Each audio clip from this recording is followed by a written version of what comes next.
Okay, so we're diving into the Infinite Dungeon. I mean, have you seen this thing? This document is wild. It's not just some dungeon crawl. It's like a whole world someone built in here. Yeah, no kidding. The amount of detail, it's crazy. It's like they opened up a game designer's brain and just dumped it all out on the page. All these creatures, traps, puzzles. I swear it's got enough lore crammed in to make Tolkien blush. And that's like just the first few pages. We're talking Amulet of Elemental Command, deck of many things right out the gate. The possibilities with just those two. Oh man, you're talking handing someone a storytelling grenade launcher. Yeah. But that's exactly what this is for, right? Yeah. Tabletop role-playing games. This document, it's a framework. It gives a game master all the pieces, but they get to build something unique with it for their players. So it's not like a novel. It's more like they're giving you the ingredients and you get to cook up whatever crazy adventure you want. Exactly. You're collaborating, building a story together. And this infinite dungeon, it's like it's got something for every kind of game you'd want to run. Totally. It's got options coming out the wazoo. Speaking of options, this dungeon doesn't mess around. We've got an acid spray trap right off the bat. That's not just a flesh wound, that's brutal. And that's where you see the beauty of this document, right? They give you the gruesome picture, acid eating through armor, but then they probably got the rules too. How much damage it does, how to dodge it, maybe even how a clever player could use it against something else. Ooh, that reminds me of this one time I was playing a rogue, lured a whole pack of goblins into a similar trap. There's nothing better than turning the dungeon against itself, right? You said it. Yeah. And it looks like this infinite dungeon, they're not afraid to mix it up. We got a teleportation glyph too. Step on the wrong symbol, who knows where you end up. Classic. A teleportation trap is like a game master's best friend. Throws in that chaos, the what's going to happen next vibe, splits the party up, makes them think on their feet. So we've got loot that's calling your name, death traps around every corner, and this feeling like there's something huge EE going on behind the scenes. So what else we got lurking in the depths of this infinite dungeon? Well, for starters, a monster manual that would make a dragon think twice about going in there. And I ain't talking about your average, everyday goblins and skeletons. Oh no, this is next level stuff. Right. This document is lousy with crazy creatures, clockwork menagerie, a whole room of ticking, whirring dot things, part machine, part animal, all nightmare fuel. See, that's what I'm talking about.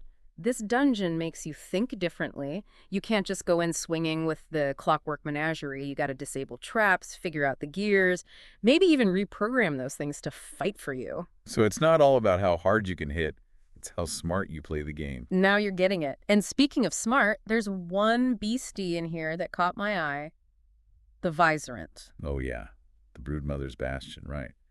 That whole cavern just dripping with these pulsing eggs. Talk about creepy. What's a play with a room like that? Well, you know the document's going to give you the stats for the Visorant itself, the strength, weaknesses, all that jazz. But the real fun, that's up to the game master. You could make that room tense just from the atmosphere alone.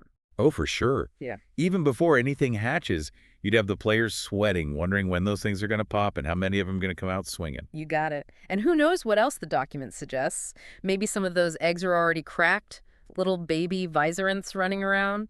Or maybe there's something specific that'll trigger a mass hatching, puts a real clock on the whole situation.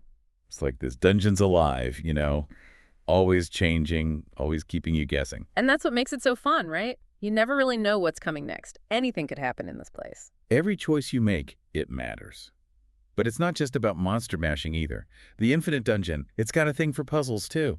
Oh yeah, gotta have puzzles. And these ain't your grandma's riddles either.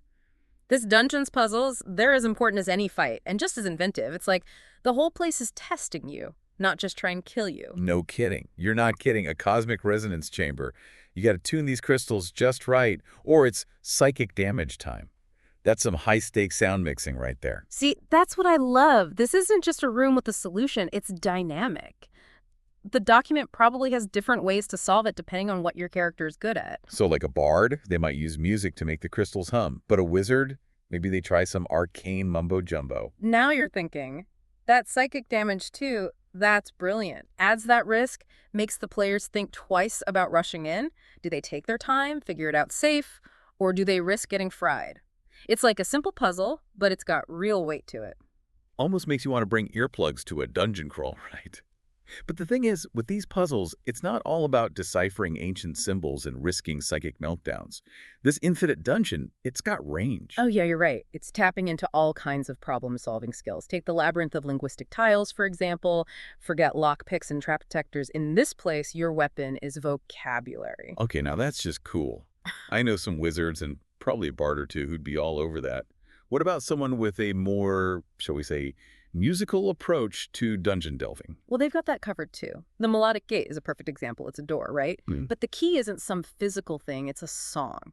Maybe an ancient melody tied to the dungeon's lore. So it's not enough to just have a bard in the party. You got to actually understand the story the music is telling. Yeah. That's really weaving the gameplay and the narrative together. Exactly. And that's something this Infinite Dungeon does so well. It's like the line between a physical challenge and the story, it gets all blurry. You're not just going room to room, you're unraveling a mystery at the same time. Which brings me to something else that really jumped out at me. The environments.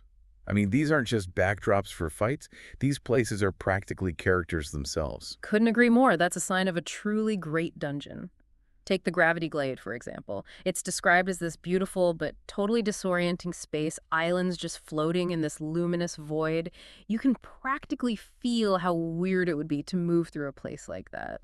And how would a game master even run that? Well, the document probably has rules for it, right? Gravity shifts, maybe even stuff about how flying creatures would work in there or spells.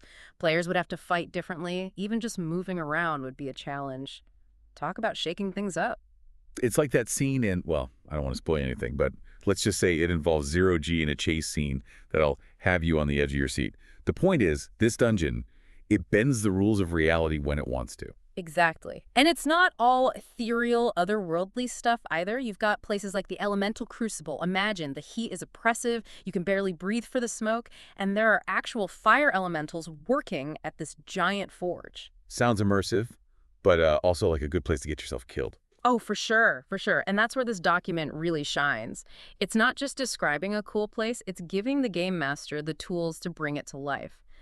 The elemental crucible probably comes with rules for heat exhaustion, maybe a chance your stuff catches fire, or your armor gets so hot you can't even wear it. It's taking those classic fantasy tropes and making them real with consequences. Exactly. And like with those puzzles and the creatures we talked about, the environments, they run the gamut. Oh yeah, we've got gravity-defying wonderlands, we got fiery death traps, and then there's the plane of living paintings, stepping into a work of art, becoming part of the scene. That's some serious Inception-level stuff right there. Right. It's like the dungeon just throws up its hands and says, sure, why not? Let's get weird. But again, I bet it goes deeper than just the description.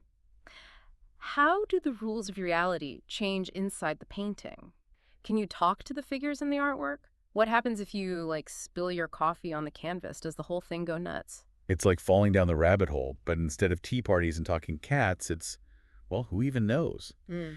And based on everything else we've seen in this infinite dungeon, I'm almost afraid to ask. You know, poking around this infinite dungeon, it's really hitting me that it's more than just swinging swords and dodging fireballs. There's a story here. You're right, you're right. This dungeon, it's designed for those quieter moments too. The ones that make you think, that make you feel something. It's what really brings a game to life. And this document, it gets that. There's a whole section here about, get this, narrative rooms.